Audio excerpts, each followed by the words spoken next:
Buenos días, el día de hoy les vamos a platicar un poquito sobre las épocas literarias. Nosotros somos el equipo 3, que está conformado por Gabriela, Andrea, Roberto y Regina. Somos alumnos de la Universidad de Monterrey y estamos con Águilas Guadalupanas.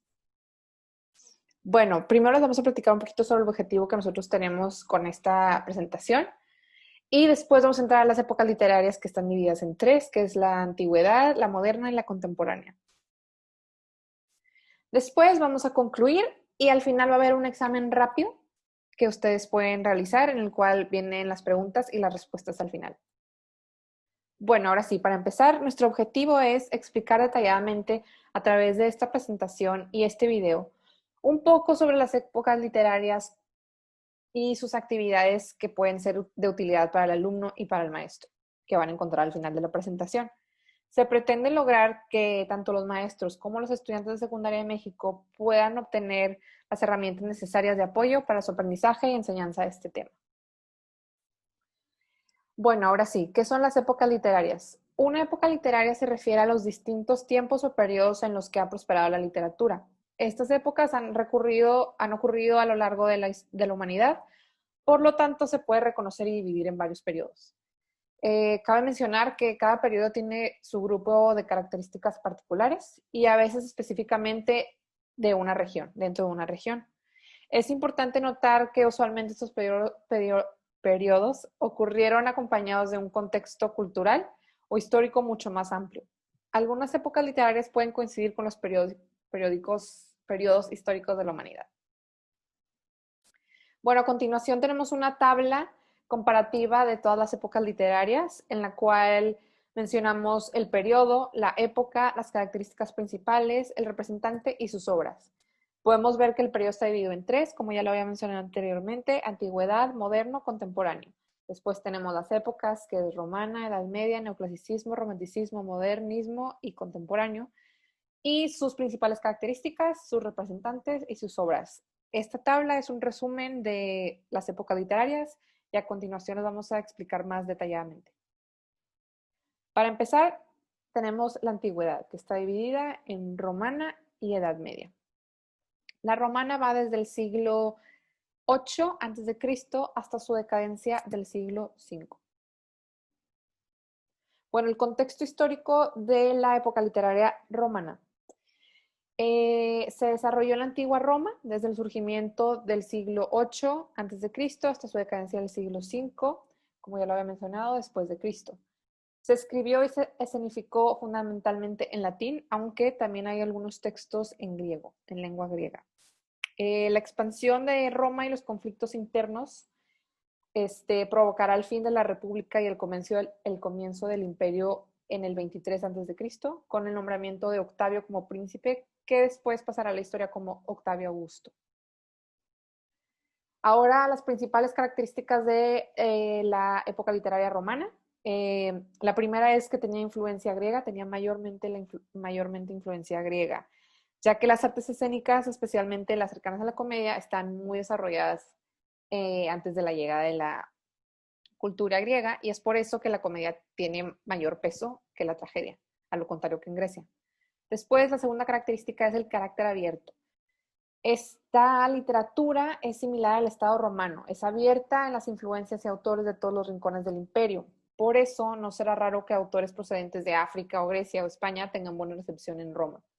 Y por último tenemos el origen esclavo, ya que inicialmente la literatura era una labor de esclavos, aunque trataba de esclavos eruditos como Livio Andrónico o Publio Terencio Afro, y no sería sino hasta el siglo II a.C. cuando comienza a ser practicada por patricios plebeyos. Un representante más destacado de esta época es Virgilio, que continúa generando discusión e influencias con su obra Eneida. Es un texto dedicado a celebrar los orígenes de Roma. Según este texto, fue fundada por sobrevivientes de Troya y este texto fue dedicado al emperador Octavio Augusto. Virgilio también es conocido por otras obras como la Bucólicas y las Geórgicas y, como ya había mencionado, la Eneida. Ahora sí, vamos a hablar de la Edad Media. La Edad Media va desde el siglo V hasta el siglo XV. En contexto histórico, bueno, podemos ver que la literatura medieval es toda aquella que va producida de la Edad Media. La Edad Media inicia aproximadamente con la caída del Imperio Romano de Occidente en 476 y se extiende hasta la llegada de Colón a América en 1492. Este largo periodo estuvo marcado por la conversión al cristianismo, las conquistas, las cruzadas y la innovación cultural.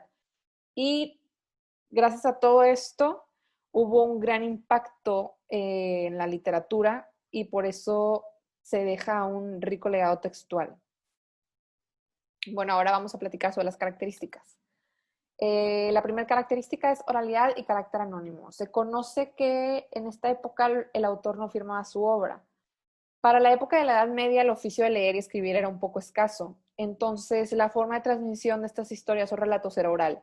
Y es así como los autores daban a conocer sus obras y se consideraba que el carácter que hacía esta obra literaria era a través de cómo lo expresaban. Después, la segunda característica es la caballerosidad. Es una de las principales fuerzas culturales en la Europa medieval y esta perspectiva ética enfatiza la piedad, la lealtad al Señor, la devoción a la dama propia y el comportamiento cortés y honorable en general. Por último, tenemos la característica del amor cortés. El tema más famoso de la poesía lírica medieval es el amor cortés. En estos versos, el hombre expresa su amor a una dama al estilo caballeresco, lamentando a menudo su indiferencia. Ahora sí, el representante más destacado de esta Edad Media es Dante Alighieri, que escribió la Divina Comedia en el siglo XIV. Este es un poema italiano que describe su descenso al infierno y su ascenso al monte Purgatorio, el encuentro con su amada Beatriz y finalmente su llegada al cielo. El texto es una alegoría a la redención humana. En italiano, Dante Alighieri es conocido como el poeta supremo, el sommo poeta, y también se le conoce como el padre del idioma italiano. Ahora vamos a entrar a la época literaria moderna, que está dividida en neoclasicismo y romanticismo. El neoclasicismo surgió a mediados del siglo XVIII y abarcó hasta el siglo XIX. En contexto histórico, fue un movimiento artístico y literario que surgió a mediados del siglo XVIII y abarca hasta el siglo XIX. Tiene como base la renovación de los valores filosóficos y estéticos de la antigüedad clásica. El movimiento neoclasicista se originó en Francia, donde fue llamado simplemente clasicismo. Desde ahí se extendió hacia el resto de Europa y América, de la mano con la expansión del iluminismo o ilustración, clave filosófica del movimiento neoclásico en todas sus manifestaciones. Sabemos que en Europa en esta época dominaba el arte barroco, en Francia particularmente dominaba el rococó en la corte. Inspirados por los valores de la Ilustración, pronto surgieron detractores de tales estilos, pues los consideraban excesivos, confusos y recargados. Otras características, bueno, ahora las características, perdón. La primera característica es el carácter didáctico y moralizador. El propósito y el fin del neoclasicismo era la educación y la moralización de la sociedad.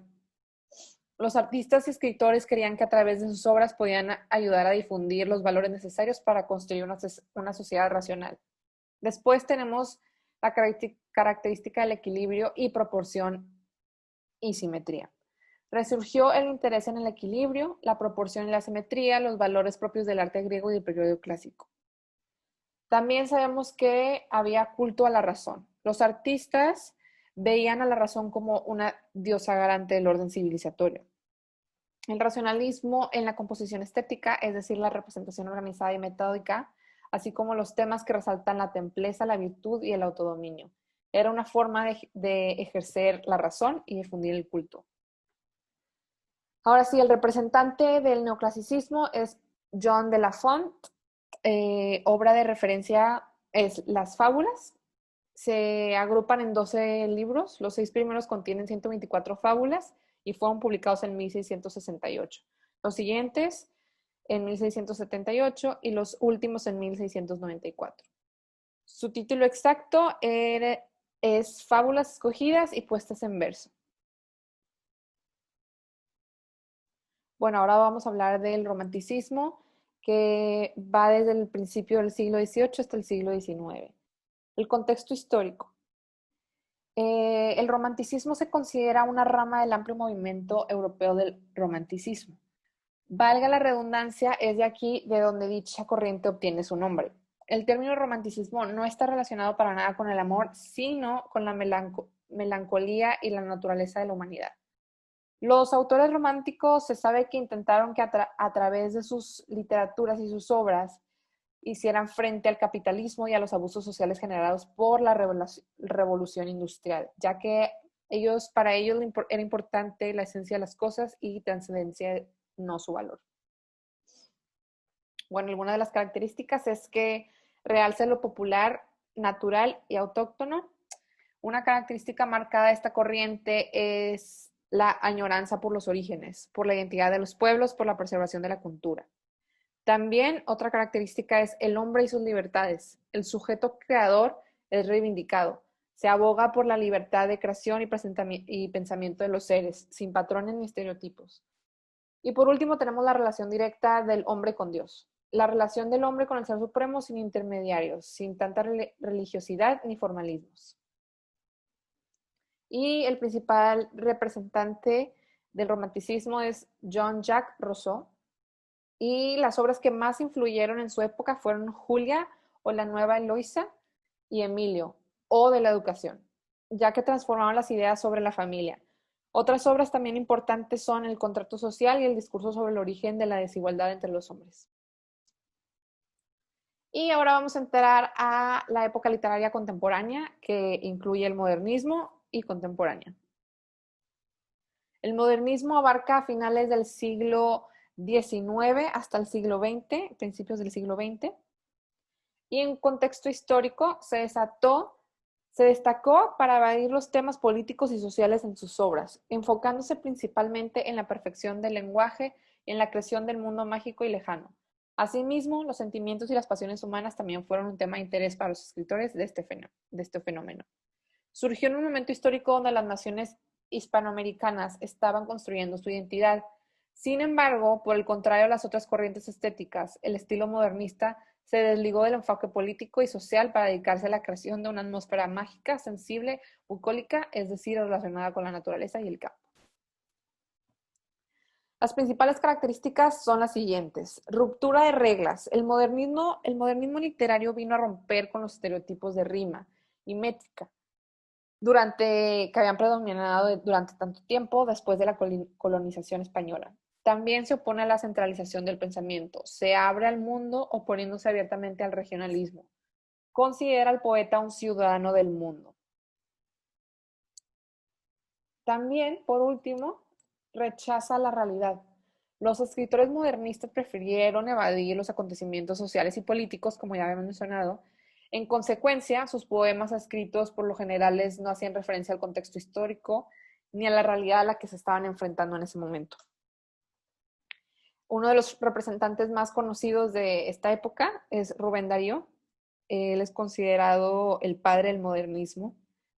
Y su emblemática obra Azul, donde no solo hay poemas, sino también cuentos breves, el escritor nicaragüense también fue aclamado por su poemario Cantos de Vida y Esperanza, Los Cines y otros poemas. Y incluso por su libro Los Raros, donde hizo una recopilación de sus autores favoritos. Después tenemos a Amado Nervo. El mexicano fue uno de los representantes modernistas más importantes. Nervo no solo escribió poesía, también realizó novelas y ensayos. Entre sus obras más famosos está Los Jardines Interiores, donde el autor utiliza un lenguaje preciosista y muchos elementos relacionados con la naturaleza. Por último, tenemos la contemporánea, que va desde el mediados del siglo XX hasta la actualidad. Sigue vigente aún. El contexto histórico de la contemporánea se originó después de la Segunda Guerra Mundial, lo cual incitó a los autores a hacer un cambio sobre la concepción de la sociedad. Los autores en esta época rompen completamente con las características literarias del pasado y de esa forma empiezan con la ficción, la fantasía y el misterio, basado en algunos hechos reales. Con esta corriente surge una literatura de masas, lo cual se siente atraída por los nuevos géneros de literatura como historieta. Y ahora vamos a hablar sobre las características. Nueva visión del mundo, nuevo orden del tiempo de narración y múltiples narradores. En Nueva Visión del Mundo tenemos que la literatura, como ya habíamos dicho, rompe con la visión tradicional del mundo, de sus costumbres y tradiciones.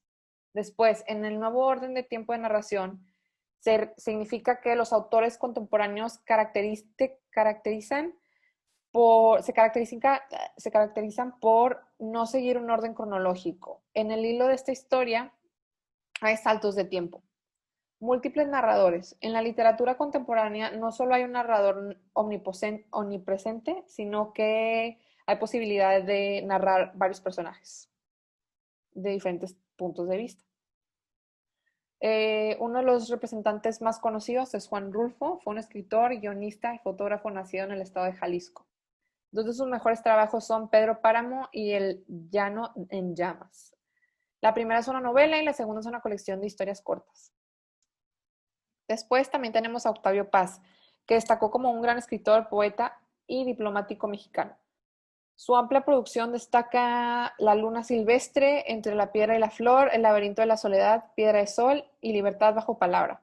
La mayoría de sus trabajos han sido traducidos a muchos idiomas en todo el mundo. Luego de su muerte en 1998, Octavio Paz se convirtió en el primer escritor mexicano en ganar el Premio Nobel de la Paz. Y ahora sí, para finalizar, tenemos un examen rápido en el cual son 10 preguntas y en la siguiente diapositiva tenemos las respuestas, así que los invitamos a contestar este examen. Espero que les haya gustado